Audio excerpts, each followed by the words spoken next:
That is I true. I had a question. Well, I wanted to hear your thoughts on the equation of like referent power Mm. versus positional power, like influence versus authority.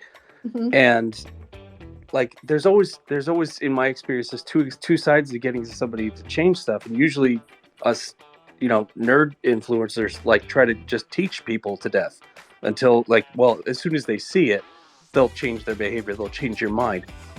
But what's always kind of hidden, and I have to remember this, is what do they think they're being rewarded for?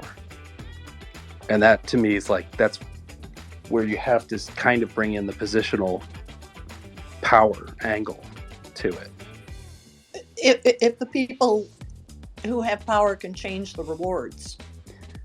Or at least change the perception of what people think they're being, because sometimes people think they're being rewarded for something that they're not being rewarded for. Yeah. There's like a Yeah. But anyway, I just wanted to know what your thoughts are on balancing that equation. Well, I think, people who have power in organizations are in a position to reduce some of the friction for change by making sure that just like the example you pointed out, that the rewards that people experience are actually aligned with the change you want to see. I think that's a far more productive role for them in change than telling people and pushing people. It's just get the incentives lined up, and then it's more likely that people are going to do that thing, whatever it is. But if you keep all the old reward structures, it's counter motivating people towards the change, making it much harder. And then all you can do is push, and you're pushing people to do something that's in some cases against their interest, if it's going to affect their bonus or their promotion. Which my aha moment just now is that what exists now is there in part because of the current reward structure. Mm-hmm. So this is a nice lead into the third rule, which is assess what is. That's what I see happen a lot, is that, and this didn't start with Agile. I first observed it, at some point in the 80s, that, people come in with this big change program, and they kind of paint it on over the existing systems in processes and reward structures and all of that kind of stuff. All of the things that are responsible for the pattern of results that you see in the organization. So they kind of paint this new thing on top of it, but eventually the old pattern reasserts itself. So I think that's actually a really strategic job for managers in change, is looking at what all those underlying influences are that hold the current pattern in place and trying to shift those. So the incentive structure, the formal and informal rewards are just two of them. There may be a lot of other ones, but starting to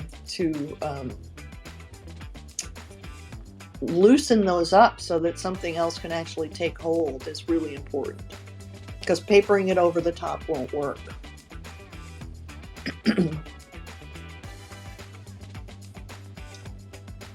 There's that just bled into the assess what is. I know a lot. Yeah. That we keep finding people who say, "Well, I just say what it is. I just tell the truth. That's why they don't like me." And I think there's a difference between when you say assess what is versus them saying, "This is what I know." I think that there's an entirely different posture to that, and I appreciate it. Yeah, well, assess what's holding the current, what's contributing to the current pattern, and what's holding the pattern in place, not assessing the competence or goodness of the people involved in the situation. It was one of the early Agile conferences, actually, and I was in a session with someone who's a consultant, and he was actually kind of bragging about how he goes in and he just tells people how it is. And, I was in this one company and I told them that their skills were so bad that it was a miracle they even had a job. And I made people cry. And it's like, what is the point of doing something like that?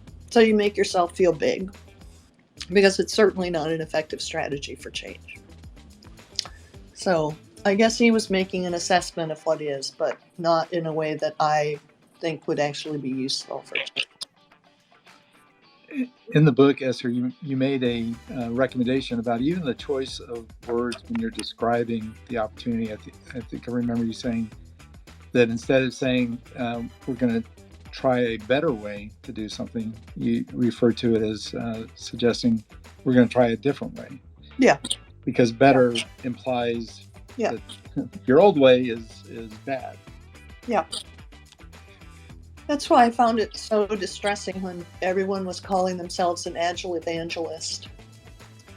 Because if you think about evangelism for a moment, it is got the implication that we have the truth and you have been living in darkness. And, I get the sincerity and the good intention and the enthusiasm that people bring when they bring that title. But it does really imply that, I know the truth and you don't, on a metaphorical level, which gets in the way.